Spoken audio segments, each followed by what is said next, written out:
Matin, bienvenue à la méditation quotidienne de l'Église du Plateau Mont-Royal. Je m'appelle Quentin Bernard, je suis pasteur en formation à l'Église.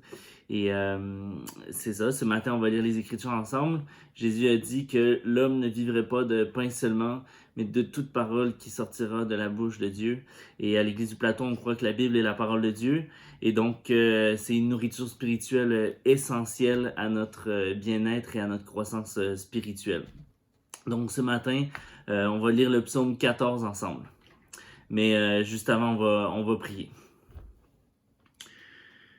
Seigneur, on te prie que, alors qu'on ouvre ta parole ce matin, que toi, tu puisses ouvrir nos cœurs par ton Saint-Esprit afin qu'on puisse recevoir de toi cette nourriture spirituelle essentielle pour nous. On te prie, Seigneur, que tu puisses bénir cette journée. Amen.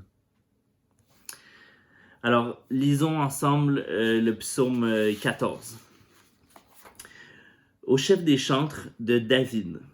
L'insensé dit en son cœur, il n'y a point de Dieu.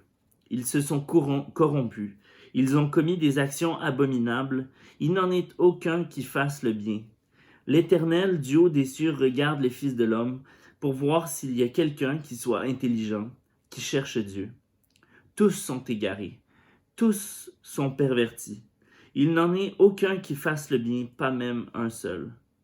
Tous ceux qui commettent l'iniquité ont-ils perdu le sens? Ils dévorent mon peuple, ils le prennent pour nourriture, ils n'invoquent point l'Éternel.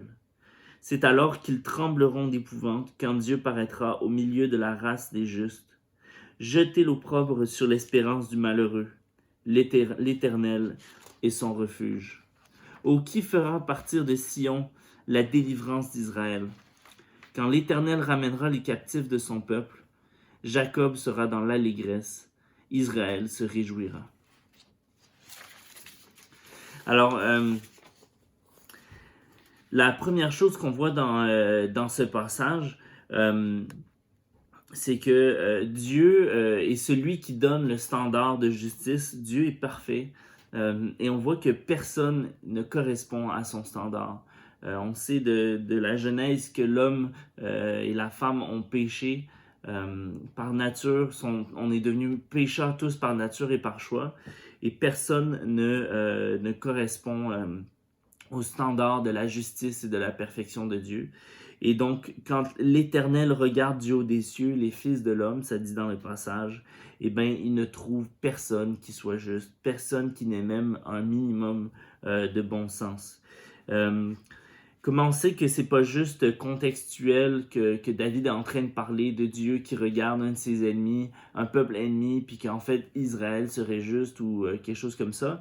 C'est que Paul, en fait, dans sa lettre qu'il a écrite à l'église à l'église de Rome, il utilise en fait ce passage-là dans son introduction pour établir que tous les hommes sont pécheurs devant Dieu et que tous, en dehors de la grâce qui a été manifestée en Jésus-Christ, sont condamnés à la perdition. Et c'est comme ça qu'il en vient à dire, tous ont péché et sont privés de la gloire de Dieu.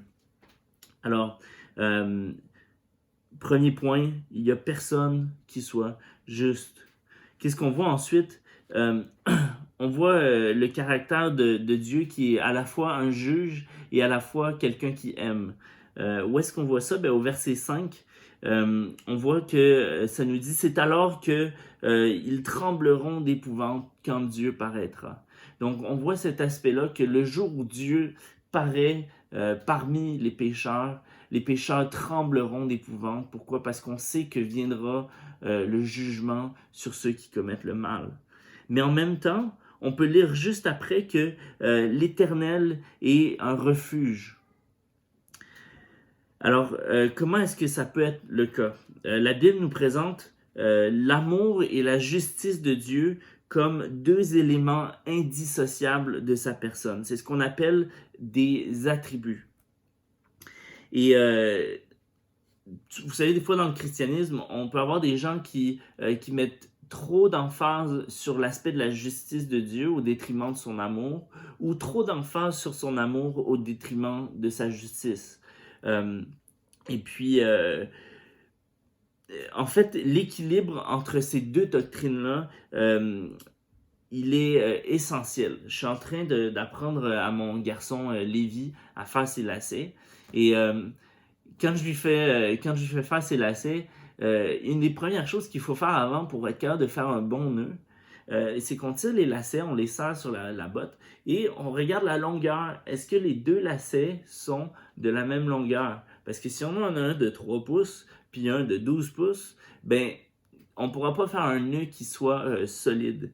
Et avec l'amour et la justice de Dieu, c'est un peu la même chose. Euh, on ne peut pas juste prendre un des deux attributs de Dieu, sinon on se retrouve avec quelqu'un en fait qui n'est pas Dieu, qui n'est pas le Dieu des Écritures. Dieu est à la fois pleinement justice et pleinement amour. Euh, et, euh, et donc, comment Dieu peut à la fois punir les pécheurs, tous les hommes, et en même temps être un refuge pour beaucoup d'hommes?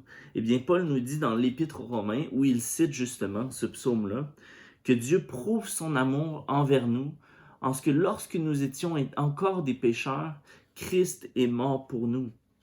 Qu'est-ce que ça veut dire? Bien, ça veut dire que la croix est la seule chose qui puisse nous permettre d'être à la fois justifiés devant Dieu et que la justice soit en même temps appliquée contre le péché, contre le mal qu'on a commis.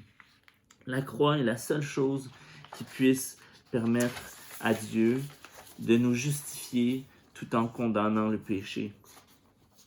Et finalement, qu'est-ce qu'on voit dans le passage? Eh bien, on voit on voit cette projection vers l'avant, parce que les versets, vous remarquerez que les versets 5, 6, 7, ils parlent au futur. C'est alors qu'ils trembleront d'épouvante quand Dieu paraîtra au futur. Et on voit aussi, quand l'Éternel ramènera les captifs de son peuple, eh bien, ils seront dans l'allégresse, ils se réjouiront. Euh, Vous savez, l'amour et la justice de Dieu, elles seront pleinement manifestées le jour où l'heure de vérité va sonner.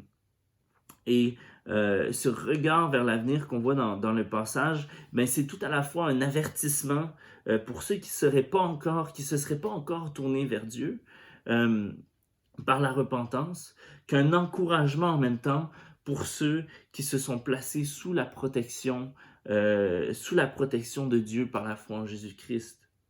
Le psaume 126 nous dit que ceux qui sèment avec larmes moissonneront avec chant d'allégresse, et que celui qui marche en pleurant quand il porte la semence, il reviendra avec allégresse quand il va porter les gerbes après la moisson.